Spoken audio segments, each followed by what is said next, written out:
Thanks for staying tuned. We're being joined by Michael Akpan from Toronto, Canada this afternoon. And of course, he's the founder of the Skill Garage, a groundbreaking upskilling and workplace development platform. Good afternoon, Michael Akpan. Thanks for joining us. Good afternoon. Thanks for having me. Compliments of the season to you, of course. Same here. Well, just to push in the conversation this afternoon, we are looking at immigration, some of the laws around immigration on the continent and how it has continued to affect us. Of course, when we're talking about immigration, we're looking at the relatively upward movement of citizens from one nation to the other, especially in seeking greener pastured career development and the rest of it, better life as it were. In this year alone, Nigeria has recorded a tantamount amount of people that have traversed the world in what we now refer to as the Japa syndrome. I'd like for you to take us through some of the key factors that necessitate immigration, as it were, and how it affects us as a people. All right, thank you. When we look at the Japa phenomenon, which actually refers to the wave of immigration from a place like Nigeria, Africa as a whole, particularly of skilled professionals seeking better economic opportunities abroad. This is basically the most, you know, number one reason why people, decide to seek greener opportunities outside of the country. It's they're seeking better economic opportunities.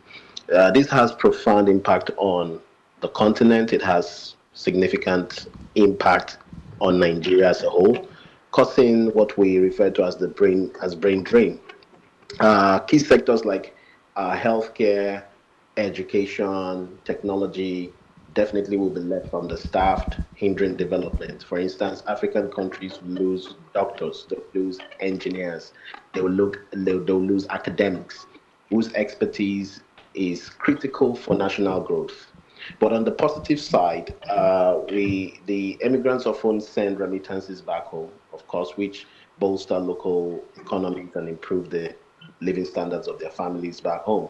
Additionally, for some immigrants, they return with advanced skills, investments, and exposure to global practices that can contribute to their home country development. So it's a two-edged sword. While we lose certain competencies, over time we tend to also gain from the Jackpot syndrome. Okay, so the next question then would be every time someone opts out from one country or the other and goes to, let's use Europe contextually, as that's where most of the migration is happening to Europe and the US, as it were. Do we always have prospective jobs? How available are these jobs that everyone is, migrating to? And looking at statistics available, how well would you say the pay grade is for immigrants as opposed to natives of these various countries? All right. When it comes to jobs, I wouldn't say that jobs are readily available. However, uh, there's certain things that are expected for immigrants to do to rightly position themselves for the right jobs. Immigrants, for example, in Canada, will fill roles in industries facing labor shortages. Even in the UK, in all other countries that are accepting immigrants, they are typically looking for people to fill roles that have labor shortages. And this could include roles in healthcare, for example, nurses, caregivers, roles in technology, for example, software developers, data analysts, business analysts, roles in construction and retail and hospitality. However, the stark reality is that many newcomers start with what we refer to as survivor jobs. Some will, start with driving taxis, working in restaurants, cold rooms, warehouses, delivery, um, before transitioning into careers aligned with their qualifications. And even at that, before they can rightly position themselves for these high paid careers, they would need to upskill. They will need to upskill. They will need to be retrained in some cases. So the demand for immigrant labor is particularly high in areas like tech, in areas like care, in areas like construction, where both skilled and unskilled workers are essential for meeting economic demands. But in terms of the jobs that are readily available for immigrants, typically immigrants will start with low paying jobs, but then we do not expect them to stay there. All right, and this is one of the reasons why we created a community like the Skill Garage, where we can upskill immigrants and position them rightly for these six-figure tech careers. All right, and for most immigrants, they will definitely need to upskill to be able to land great careers outside the country. So on an average, how long does it take, an immigrant to journey from settlement to upscaling enough to then be earning, high-end remunerations, as it were?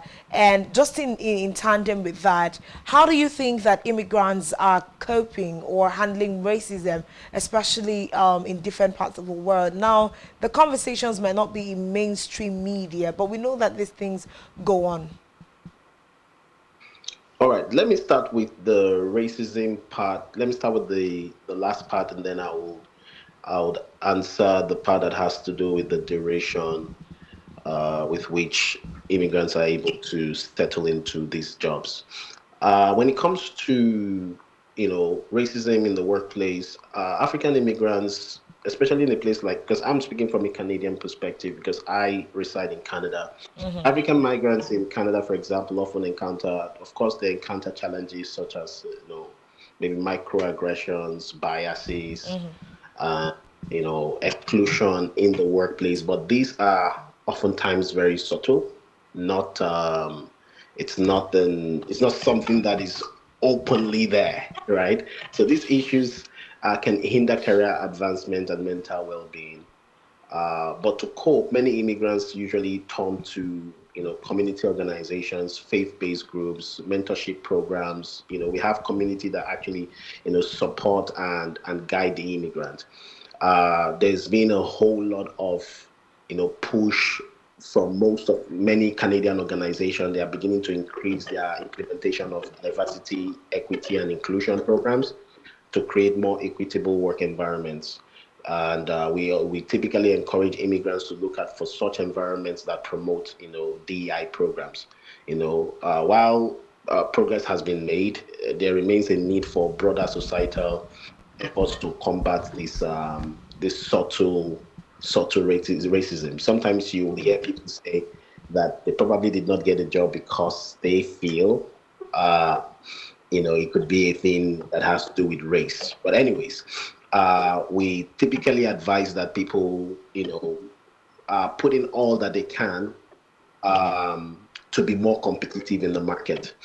Now, taking that as a segue to answering the first question around what's the length of time it takes for an immigrant to typically settle in and to move into these kind of jobs. I would say for someone who is very focused and is goal driven, the transition should take anywhere between 3 months to a year and a half. Now, I've given that wider range because this is what I've typically seen in my community. Um, a typical upskill program, like a boot camp, would typically take, say, anywhere between 8 weeks to 12 weeks. So, say in that process, they are gaining all the skills that is required, and then they go into the job market. That could take another 3 months. Sometimes it could take 6 months. Sometimes it could take 8 months. It just depends. But I'll say anywhere between 3 months and maximum a year and a half if you know what you're doing. If you have the right support and the right community, you should be able to fully transition into a great career. Well, that's relatively a short window of time for immigrants to integrate and upskill and get, great jobs. Great. Okay, so the next thing we're going to talk about is, for instance, Nigeria has started having these conversations with the health sector, looking to repatriate, medical professionals back to the country. How is Africa grappling with the balance of losing some of its best hands to, this Jaqua syndrome and people trying to find a better life? And how would you say that Africa scales up to keep its best hands on the continent? Um, there's quite a number of factors that contribute to people moving outside looking for greener pastures. I've been in talks with a couple people, and on the top of their reason will be security. So some people will migrate, will move away from the country, do not necessarily do so because they do not have a good job. They get paid well, but some are probably seeking a more secured environment.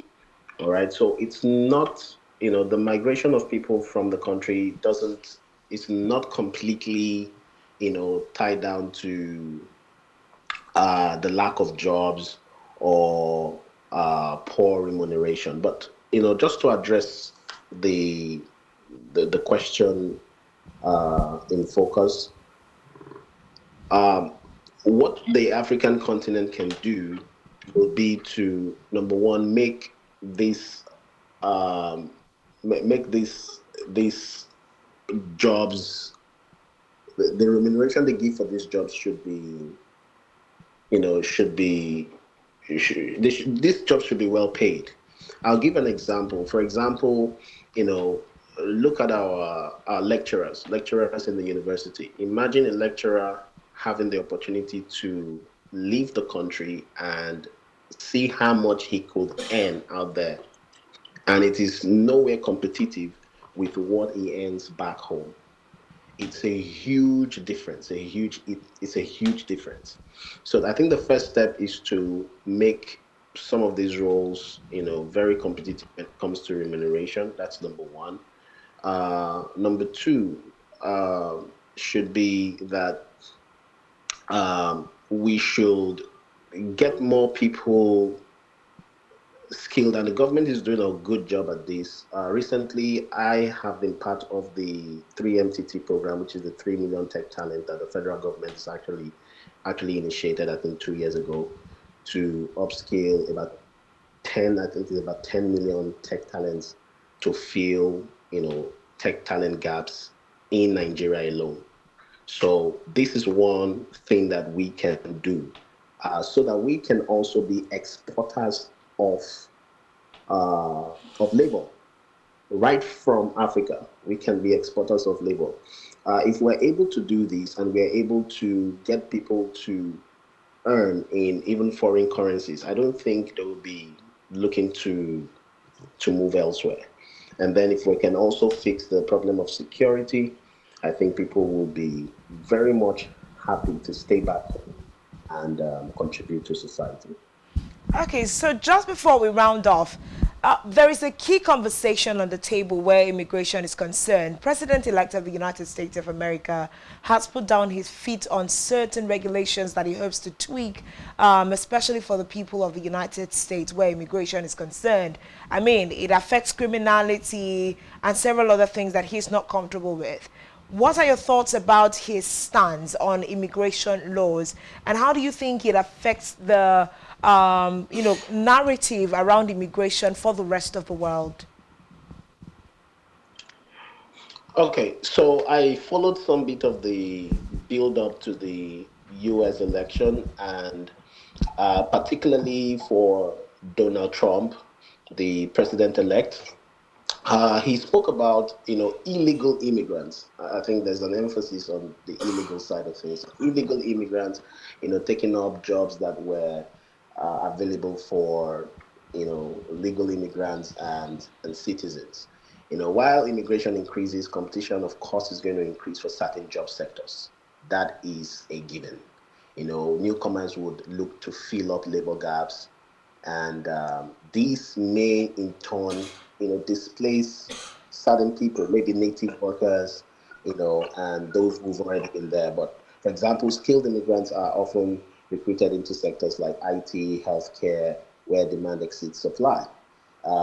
This approach minimizes will minimize competition and maximize economic benefit. So I believe his stand is he's coming from the right perspective, because if they're able to deal with the illegal immigrants, it then means that the legal immigrants that have been taken into factor for the jobs that are available can then rightly take these jobs without necessarily having to displace native workers. So, at the end of the day, everybody gains from this. Um, there was something else you mentioned, criminality. Yes. So studies have shown that immigrants, including those who immigrate to places like Canada, the US, Europe, are less likely to commit crimes compared to native-born citizens. I can say that for sure, because and this could be due to the focus on, when typically when these immigrants are preparing their paperwork to move to a country like the US or Canada, there is usually this robust immigration policies that ensure, watertight background checks for prospective immigrants. That further reduces the crime risk. Additionally, there are programs that promote, immigrant integration, such as language training, community engagement, that helps them that contributes to maintaining low crime rates among the newcomers. So, when it comes to criminality and immigration, for legal immigrants who go through the watertight background check, uh, they hardly contribute to the crime rate.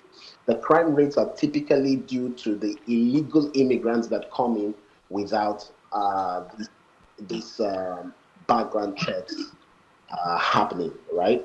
So, just to create that balance, when it comes to criminality and immigration, it's typically due to the illegal immigrants. And I agree with Donald Trump on that. Okay, so in about a minute, we've spoken largely about illegal immigration, and on the continent alone, we have registered scores of accidents on the Mediterranean and several other high sea parts, as it were. People just trying to get to Europe using, dilapidated boats and the likes of it. How can Africans get to disabuse their minds, from this kind of path? And like you have just alluded to, most of them may be the ones, increasing the number of criminality in these various nations.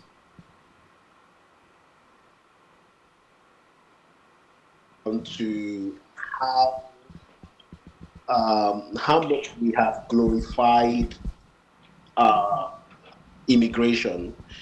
People feel like they will get better opportunities outside of the country, and that's why they are willing to risk their lives. Go through the desert, go through the Mediterranean, go through sea to explore these opportunities. If we can educate them more to see that if they are willing to give it the same energy, willing to give that same energy and put in that same risk into probably building a career, building a business, and we give them the same enabling environment which they are traveling to, because information is what drives these people. They probably would have been fed certain information as to, oh, you can make, easy money, your skills will be well, received and things like that.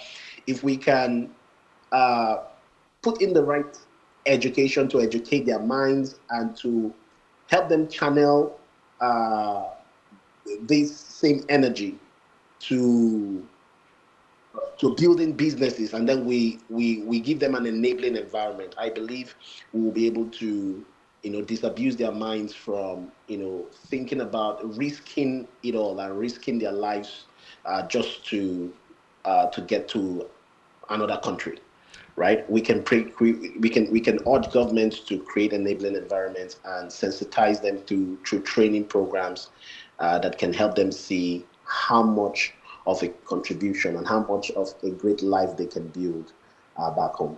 All right, then. Thank you so much, Michael Lakman, who is the founder of the Skill Garage. I mean, I must say thank you for all of the investments that you're putting into immigrants and making their lives more seamless as they sojourn. Thank you so much for your time on Spotlight Africa. Thank you for having me. Thank you. Great conversation, great education for those of us who are still interested to Japa out of the different countries available on the continent. It's been a great time on Spotlight Africa, bringing you news all around the continent. It's been a great afternoon. My name is Uyai MM.